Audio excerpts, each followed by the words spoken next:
morning devotion. I'm forever yours.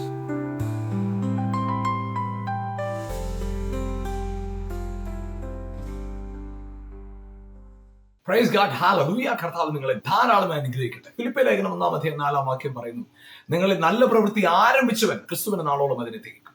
അതെ, നല്ല പ്രവൃത്തി ആരംഭിച്ചവൻ. കർത്താവ് ആരംഭിച്ചത് നല്ല പ്രവൃത്തി. അവൻ ആരംഭിച്ചത് നല്ല പ്രവൃത്തി. അവനാണ് ആരംഭിച്ചത്. ഹല്ലേലൂയ. നിങ്ങളിലാണ് ആരംഭിച്ചത്. അപ്പോ അവിടെ രണ്ട് കാര്യം പറഞ്ഞു. അതായത് നിങ്ങളിൽ ഒരു സാധ്യതയുമില്ലാത്ത നമ്മിൽ സാധ്യതകളെല്ലാം ഉള്ളവൻ ആരംഭിച്ചു. അതെ, ഹല്ലേലൂയ. പ്രിയപ്പെട്ടവരെ, എനിക്ക് ഒരു യോഗ്യതയുമില്ലാതിരിക്കുക സകല യോഗ്യതയുമുള്ളവൻ എന്നിൽ ആരംഭിച്ചു. അവൻ അശുദ്ധിക്കകത്ത് കിടന്ന് എന്നിൽ വിശുദ്ധനായവൻ ചിലത് ആരംഭിച്ചു. അവനാണ് ആരംഭിച്ചത്. എന്നിൽ, നമ്മിൽ നല്ല പ്രവൃത്തി ആരംഭിച്ചു. പ്രിയപ്പെട്ടവർ, ഹല്ലേലൂയ. ആരംഭിച്ചത് അവനായതുകൊണ്ട് ഹല്ലേലൂയ, അവന്റെ മഹത്വത്തിന്, ശക്തിക്ക്, ബലത്തിന്, വിശുദ്ധിക്ക് തക്കവണ്ണം അവൻ നിങ്ങളിൽ പ്രവർത്തിച്ചിരിക്കും. ഒരു സംശയമില്ല. സാഹചര്യം എന്തുമാകട്ടെ, അവൻ ഹീസ് ഏബിൾ, അവൻ ശക്തനാണ്. നിങ്ങളുടെ സാഹചര്യം എന്തുമാകട്ടെ, നിങ്ങളുടെ അവസ്ഥ എന്തുമാകട്ടെ, അവനാണ് ആരംഭിച്ചത്. പ്രിയപ്പെട്ടവർ, ചിന്തിച്ചു നോക്കുക.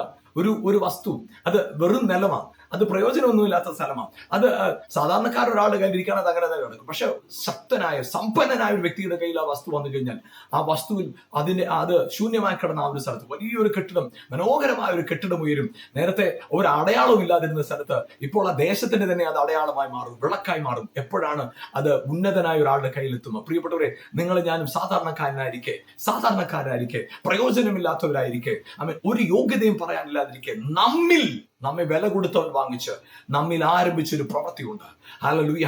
അത് ക്രിസ്തുവിന്റെ നാളോളം തികയ്ക്കും. അത് ഏറ്റവും ശ്രേഷ്ഠകരമായി, ഏറ്റവും മെച്ചമായി, ഏറ്റവും ബെസ്റ്റ് ആയിട്ട് തീർക്കുന്നത് കർത്താവിന്റെ പദ്ധതിക്കകത്തുള്ള കാര്യമാണ്. അതുകൊണ്ട് പ്രിയപ്പെട്ടവർ, നിങ്ങളുടെ ജീവിതത്തിൽ മറക്കരുത്, ഹല്ലേലൂയ, നിങ്ങളിൽ നല്ല പ്രവൃത്തി ആരംഭിച്ചവൻ, നിങ്ങളിലുള്ള അവന്റെ പ്രവൃത്തിയുടെ പ്രധാനപ്പെട്ട ഉദ്ദേശം തന്നെ നിങ്ങളെ ഏറ്റവും ബെസ്റ്റ് ആക്കി മാറ്റുക എന്നുള്ളതാണ്. അതുകൊണ്ട് തളർന്നു പോകരുത്, നിരാശപ്പെടരുത്. ജീവിതത്തിനകത്ത് സകല സാഹചര്യങ്ങളും ഒന്ന് വിശ്വസിച്ച് എന്നിൽ എന്തെങ്കിലും സംഭവിക്കുന്നെങ്കിൽ അത് അവൻ ആരംഭിച്ചതാണ്. അവൻ അത് നിവർത്തിപ്പാനും ശക്തനാണ്. എന്റെ ചിന്തകൾക്കും എന്റെ ബുദ്ധിക്കും എന്റെ അറിവിനും ഞാൻ കണ്ട സ്വപ്നങ്ങൾക്കും അതീതമായി അത്ഭുതകരമായി നടത്താൻ എന്റെ ദൈവം മതിയായവനാണ്. ധൈര്യത്തോടെ മുന്നോട്ട് പോകാം. അവനാണ് ആരംഭിച്ചത്, അവൻ നിവർത്തിക്കും. നിങ്ങൾ അത്ഭുതങ്ങളെ കാണും. God bless you. ആമേൻ.